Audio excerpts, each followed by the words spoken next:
Hi friends, કેમ છો બધા? આજે આપણે લીલા ચીબડાની ચીરનું અથાણું બનાવીશું. તેના માટે મેં અહીંયા 2 કિલો જેટલા ચીબડા લીધા છે. સરસથી ધોઈ અને પછી હવે એને આપણે કાપી લઈશું. એકદમ સરસ નાના નાના પીસ કરીશું. બહુ જાડા પણ નહીં રાખવાના, કેમ કે સુકાય નહીં. તમે જોઈ શકો છો હું કેવી ચીર બનાવું છું. આવી રીતના બધા ચીબડા આપણે કાપી લેશું.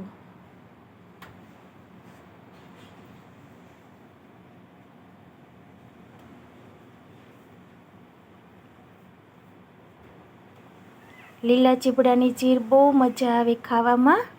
આપણે આને રાઈનો બોળો ચડાવીશું એટલે એકદમ ટેસ્ટી બને. હવે હું આવી રીતના બધા ચીબડાને કાપી લઈશ. હવે આપણી બધા ચીબડા કપાઈ ગયા છે, તો હવે આપણે એમાં સ્વાદ પ્રમાણે મીઠું એડ કરીશું.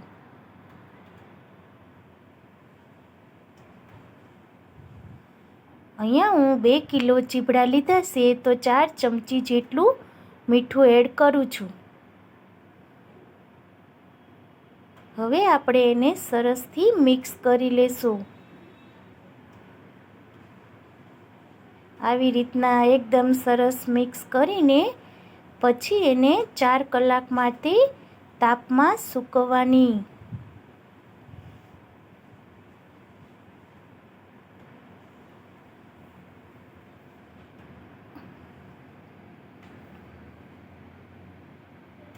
આવી રીતના અલગ અલગ એક ચીર રાખીને 4 કલાક માટે સૂકવવા દેવાની. બહુ સુકાવા નહીં દેવાની, નહીંતર કડક થઈ જાય. અહીંયા હું બોળાની તૈયારી કરી લઉં છું. અહીંયા મેં 4 ચમચી જેટલો બોળો લીધો છે. એમાં 1.5 ચમચી જેટલી હળદર એડ કરું છું. અને 2 ચમચી જેટલું પાણી એડ કરીશ. જરૂર પ્રમાણે પાણી એડ કરવું. આ બોળાને પણ થોડીવાર તાપમાં મૂકવાનો. હવે આપણી ચીર બધી સુકાઈ ગઈ છે, તમે જોઈ શકો છો. તો એને સરસથી લૂછીને એક મોટા બાઉલમાં લઈ લઉં છું.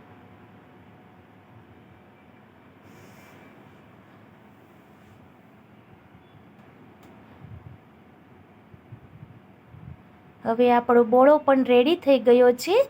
મેં 2 બાઉલમાં થોડો થોડો લઈ લીધો છે. તો હવે આપણે એને ચીરુંમાં એડ કરીશું. અહીંયા મેં રાઈનો બોળો લીધો છે.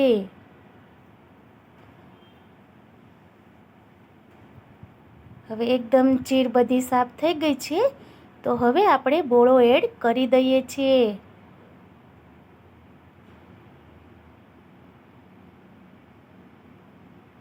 બધો બોળો એડ કર્યા પછી આપણે એને હાથેથી સરસ મિક્સ કરી લેશું.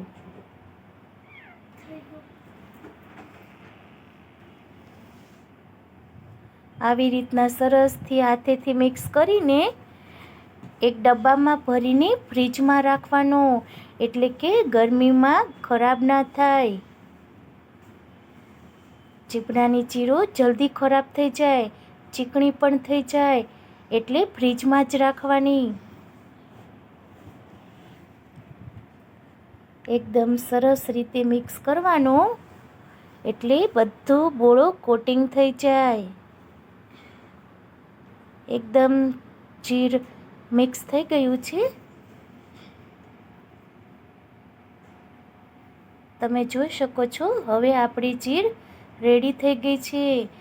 આને લીલા ચીબડાને અથાણું કહેવાય. જો તમને મારું આ રાઈનો ચીબડાનું અથાણું પસંદ આવ્યું હોય તો લાઈક કરજો, શેર કરજો અને નવા વિડીયો જોવા માટે મારી ચેનલને સબસ્ક્રાઈબ કરજો. Bye bye guys.